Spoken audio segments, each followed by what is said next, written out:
So the Cardiff debate is the start of a 3-year journey, a conversation with the people of Cardiff about how we provide services in the future, how we respond to some of those challenges, some of those opportunities that exist in the city. And I think it's really important now that people get involved, have their say, and really help to shape the capital city of Wales for the future.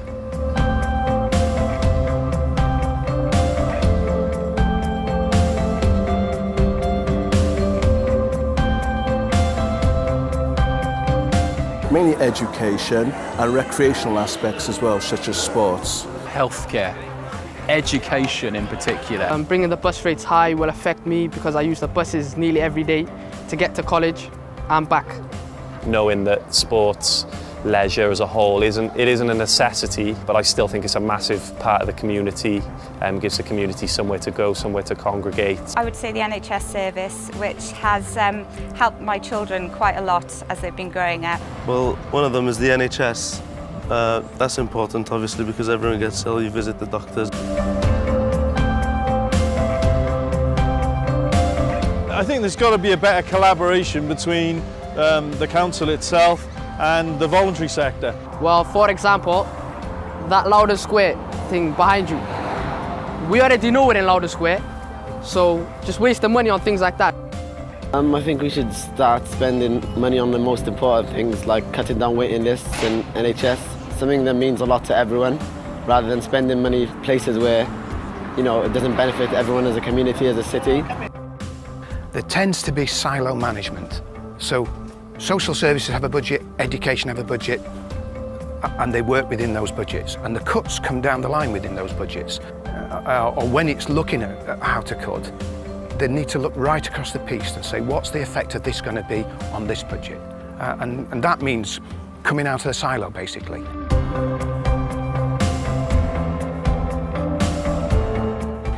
I think people need to use their voice, tell people what they want to see, what matters most to them. People who've got strong opinions need to voice those opinions, attend meetings, run meetings, let people know what needs to change. I think we should all do our bit as well. We should fundraise ourselves, try and voice our opinions to the actual councils themselves. Try and make sure that they know how we feel about things and obviously give them our opinion. If we could go out and work with people, work with leisure centres, etc., and time bank, and then use their facilities, no cash would change hands, everybody would benefit. So it's been a bit imaginative with how you work as a community. We're all working together, having meetings, etc., getting everyone involved, from the youths all the way to the adults. You know, having some of the ministers down as well. Say, for instance, on a Friday you have a lot of people praying in the mosque. That's a place where everyone would be at one specific time. Or at a youth centre where a trip was obviously organised, you can go where there will be a lot of youth at that specific time.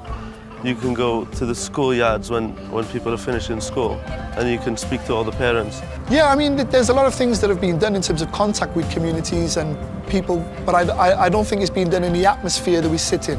Times of austerity, money needs to be saved, and core services and other services are vulnerable. So I think this is a bold move, a good move by the council to engage with people in this debate. But some of the feedback we've had is that this needs to continue, because, you know, the savings are going to have to take place over a long period of time, and things are going to be affected, and when they're affected, people need to be involved in how that's affected as well. It shouldn't just be at the front end, it needs to be continual.